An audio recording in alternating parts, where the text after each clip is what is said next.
a todos, mi nombre es Diana Colamarco y el día de hoy les voy a explicar sobre los principales neurotransmisores.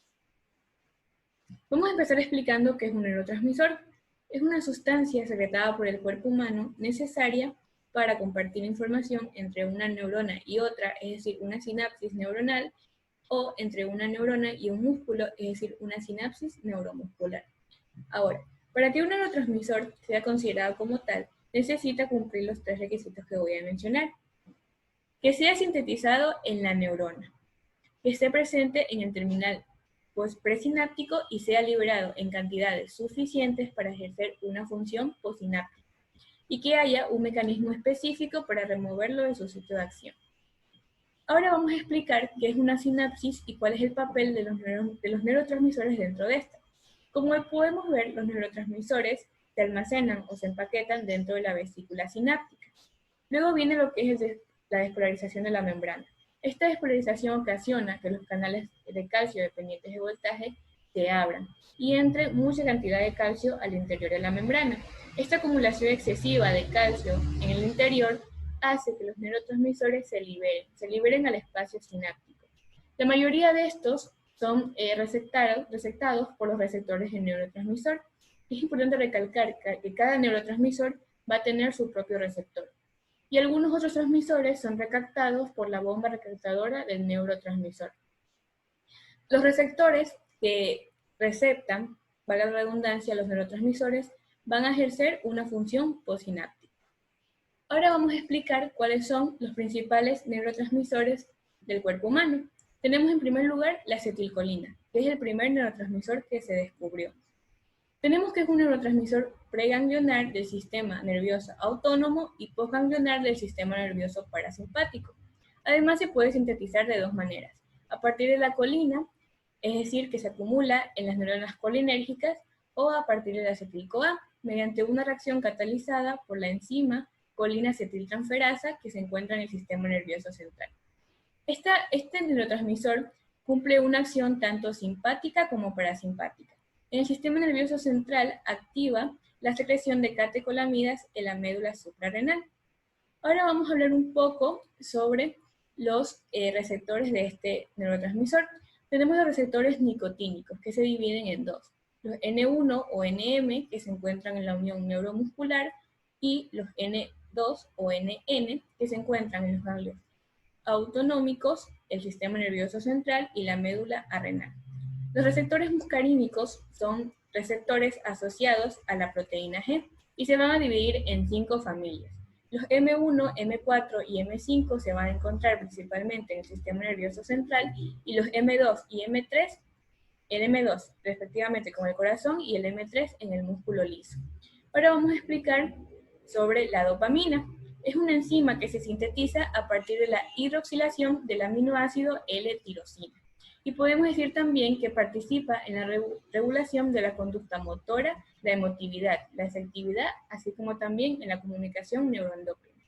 En cuanto a sus receptores, vemos que son dos familias que se dividen en subfamilias. El D1, que activa la enzima adenilciclasa, se va a dividir en D1 y D5, y el D2, que inhibe esta enzima, se va a dividir en D2, D3 y D4. Además, ambas familias pertenecen a la superfamilia de receptores asociados a la proteína G.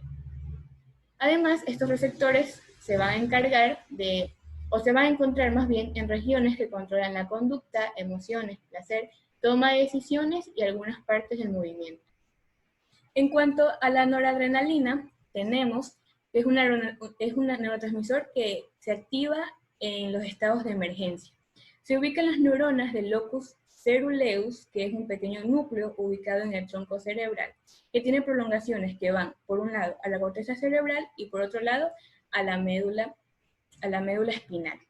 Asimismo, es un neurotransmisor del sistema simpático y tiene acción en el corazón, pues aumenta la frecuencia cardíaca, y a nivel periférico, a nivel de las arterias, las contrae, es decir, aumenta la presión arterial. En cuanto a sus receptores, vemos que son dos: los receptores alfa y los receptores beta, que se dividen en diferentes subfamilias. Los alfa, que se dividen en A1 y en A2, el A1 lo vamos a encontrar en las membranas postsinápticas y los A2 en las presinápticas, postsinápticas y extrasinápticas. Los beta, los B1, va a ser exactamente igual que los A1 en las membranas postsinápticas, los beta 2 con los alfa 2, y los beta 3 que lo encontramos en el tejido adiposo. Además, es importante resaltar que los receptores alfa 1 y beta se van a encontrar principalmente en el hipocampo, la amígdala y el hipotálamo. Además, también podemos mencionar que estos receptores son metabotrópicos y presentan una estructura similar, pues están conformados por 7 regiones hidrofóbicas, con una región C-terminal y N-terminal. Además, las funciones principales de estos receptores son la respuesta al miedo y la ansiedad, y con especial relevancia en el aprendizaje y la memoria sensorial. Continuando con la serotonina, podemos mencionar que participa en los cambios de humor, es un excitador en los estados de sueño y vigilia, y en el sistema gastrointestinal regula el movimiento y la función de dicho sistema. Lo encontramos principalmente en la sinapsis de los núcleos de Rafe, la sustancia origen mesencéfalo y la lámina 2 de la médula espinal. En cuanto a sus receptores, podemos mencionar que se denominan 5-HT o receptores de serotonina, y se subdividen en 7 subfamilias.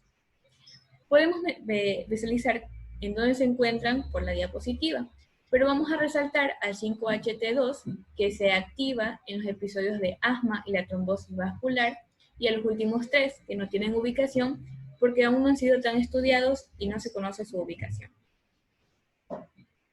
Seguimos con las encefalinas y endorfinas. Su estructura es una secuencia ordenada de 30 aminoácidos. Lo encontramos principalmente en la región arcuata del hipotálamo, en la hipófisis, como se puede visualizar en esta imagen, en el cerebro medio, en los sitios asociados con la percepción y transmisión del dolor.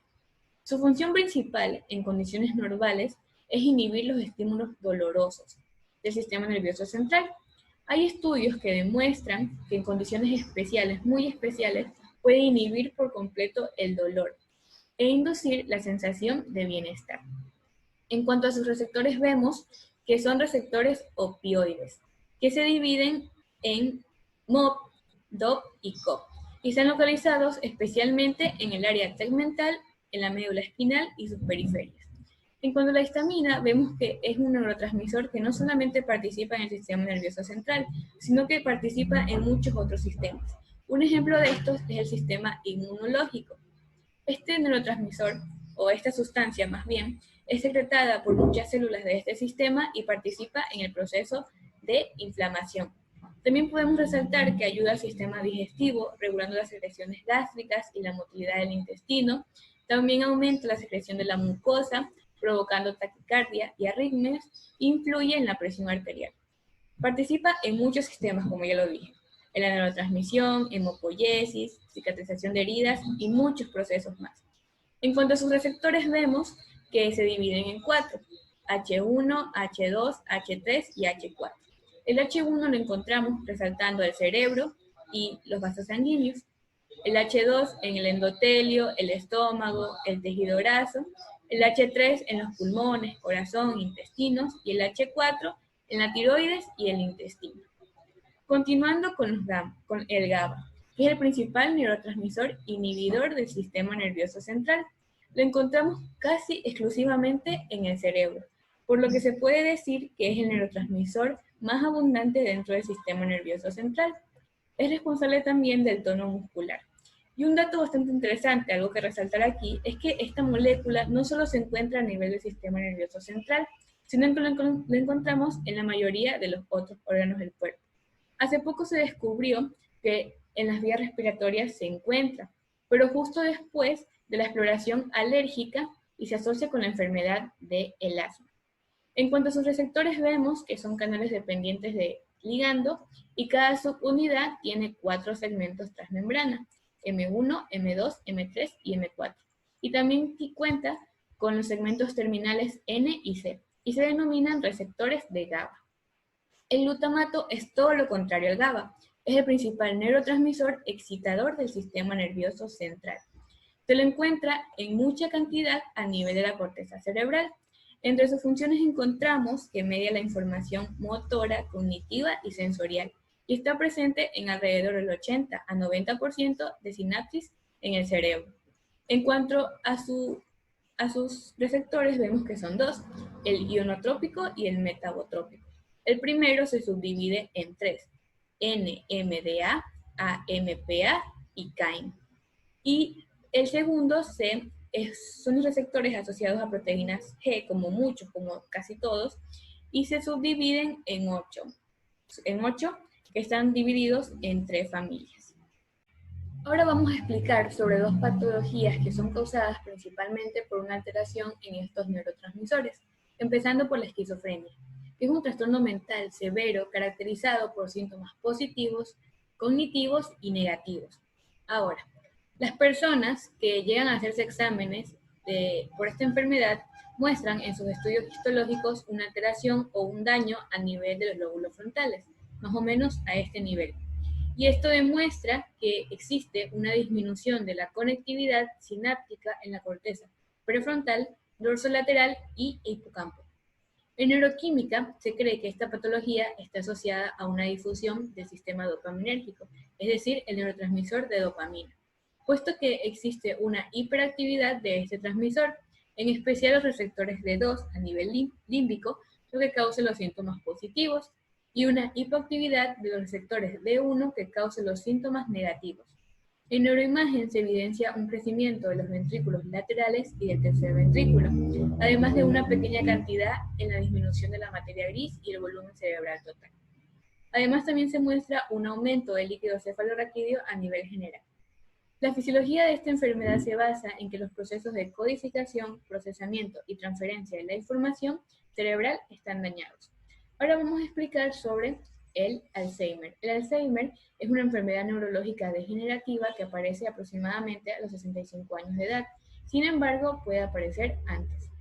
La persona que padece esta enfermedad sufre una pérdida constante de acetilcolina, neurotransmisor que, como ya se explicó anteriormente, media las actividades mentales, tales como el aprendizaje, la memoria y el pensamiento. Los niveles bajos de este transmisor provocan un deterioro en los circuitos colinérgicos del sistema nervioso central. Entre los síntomas neurológicos de esta enfermedad encontramos principalmente a la pérdida de memoria a corto y largo plazo y una alteración en la capacidad de razonamiento y afasia. Esta enfermedad se caracteriza principalmente por la muerte de neuronas. Entonces, por ende, el cerebro se va a encontrar más pequeño, como se puede ver la diferencia en esta imagen. Una persona normal, una persona con Alzheimer. Muchas gracias.